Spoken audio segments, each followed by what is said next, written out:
The absolute most important thing that you can do for your Amazon business is purchase inventory. Pretty self-explanatory, pretty easy to understand, because without that, your business won't grow and you will not be happy. Listen, I've been there, the infamous paralysis by analysis, where you just can't make a decision. Do I buy this book? Do I not? I don't know.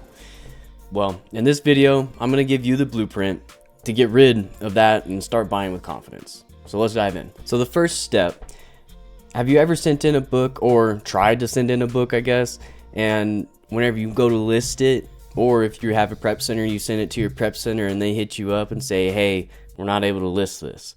And the number one culprit most of the time is you're not eligible. That's a big issue. You have to, the first thing you check whenever you're looking at analyzing a book is, are you eligible to sell it? Amazon is honestly protecting you, keeping you away from getting an IP complaint, and this is frustrating, but at the same time might be a good thing. You can get ungated in these. I just avoid ungating. If I'm gated, then I'm not even gonna worry about it. I use Seller Amp, so the way I do it is just check at the top, and if it's green and says yes, I'm eligible, then boom, I'm good to go. If you are not using Seller Amp and you're kind of bootstrapping it, and you don't want to pay for a extension like that, then you can also take the SKU and put it into Amazon Seller Central and act like you're listing the product. Just throw it in there and try to like list it, and if it won't let you, then there you go, you're not eligible. In the next step, there's going to be two different things that you kind of have to look at kind of together in order to make a good decision. The amount of times it sells and what price it's selling at, which in this case is what we're going to look at is the lowest used offer and also the sales rank, which the sales rank is the green line on Keepa. If you look down on Keepa and you see the green line going down and up, every time it goes down, that means it's a sell. And for the lowest used offer, it's the black line. If you want to look at the black line, and that is what is the lowest used offer. It's not what all the offers are, it's just telling you what the lowest one is. You look at both of those combined, that way you can kind of make a decision like, okay, it's selling quite a bit and the lowest used offer is, 50% higher than what I can buy it at. And that's kind of what your criteria is. You want to look and make sure that both of those are in your criteria that you decide for your business.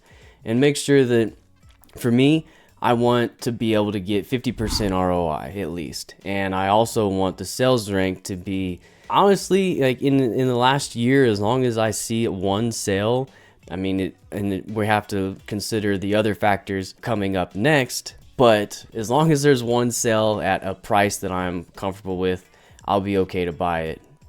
But we also have to look and consider the next step, which is how many sellers and the quantity of the quantity that each seller has. In order to see how many sellers there are, down on Keepa at the last graph, you can see the black line is the used offer count. That's the one I'm most concerned about, is the used offer count. And how many sellers is very important, because like I said, if you're getting just once a year, like usually that's a buy.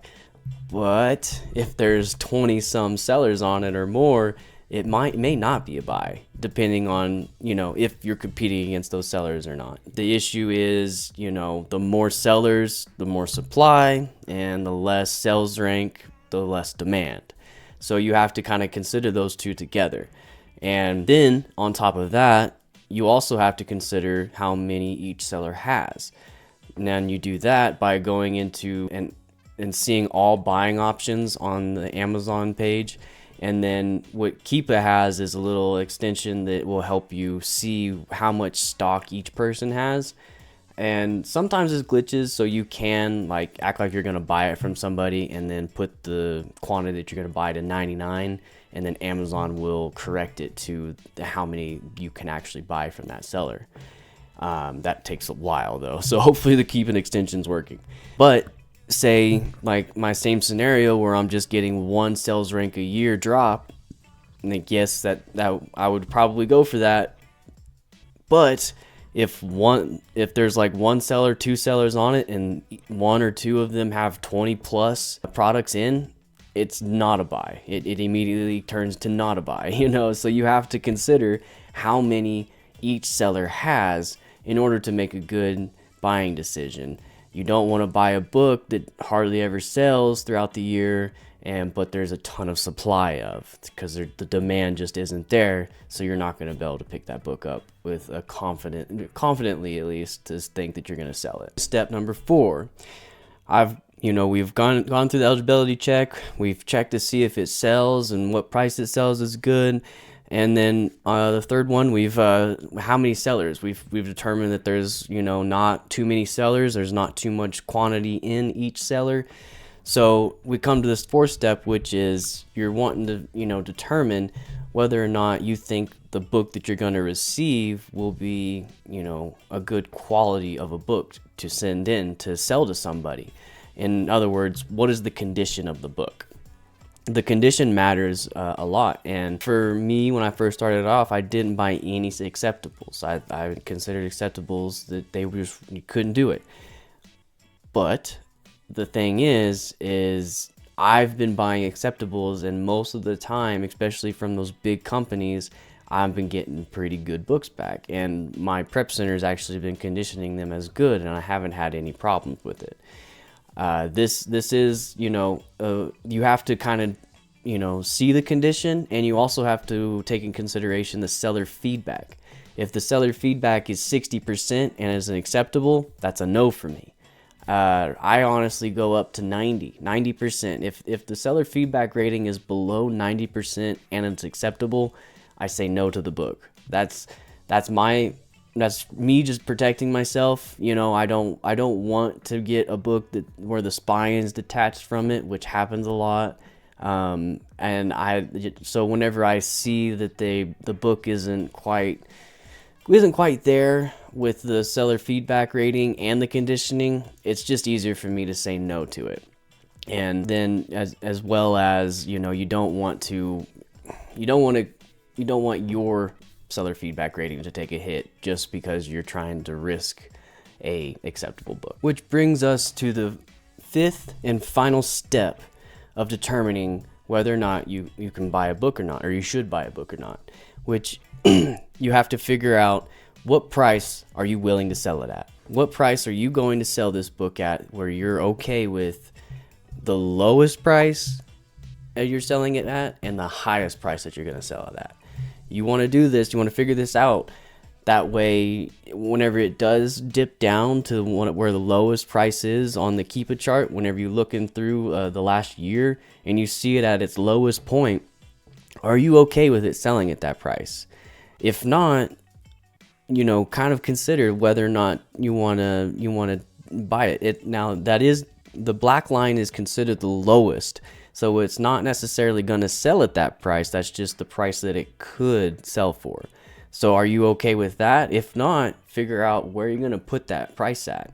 SellerAmp actually makes it really easy for you now, because it's got the Be Cool integration into it. I also use Be Cool as a repricer. And SellerAmp, you can plug in what price you think you're going to sell it at, and it'll tell you exactly what your profit's going to be, what your return's going to be, and everything. And then you can actually go in and put your min and max price in all in one spot, which is really cool. But it's not, but you have to figure that out. It's not going to be, spelled out for you. You have to determine, am I okay with it selling at whatever price as the lowest and getting, 30% ROI or something like that, And that's going to be up to you and your criteria, and how you feel is going to be the best price for you to get, and the best predicted price that you could actually get it at. This process will help build your confidence and help you see the things that can mess up your business, but there's still a lot that can mess up your business. And in this video, I'm going to go over exactly what to avoid.